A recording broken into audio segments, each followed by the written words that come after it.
Hello everyone, welcome back. In this video, I'm going to show you how to connect Motilal Oswal to TradingView in 2026. For that, first of all, you need to come here on tradingview.com. Once you are here, you just have to simply launch any of the charts in front of you. Now, when you have opened the chart over here, just like so, simply click on the option of the trading panel in the bottom left hand corner. Now, it is going to show you the list of the brokers which you can basically connect with TradingView.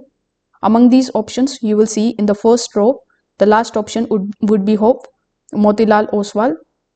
So this is exactly what we are looking for.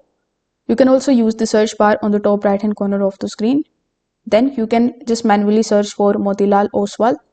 When you are able to find it, you just have to click on it. Then click on the option of connect. Now it is going to redirect you here in a new tab on the login page of Motilal Oswal. Over here, you need to provide your email address, your phone number, or your client ID and password associated with your account. Then you need to simply click on the option of login to trade. After that, if it asks you, you just have to authenticate your TradingView account here. And this way, you will be able to easily connect your Motilal Oswal account to TradingView. So if this video helped you out, make sure that you like this video and subscribe to the channel. Thanks for watching.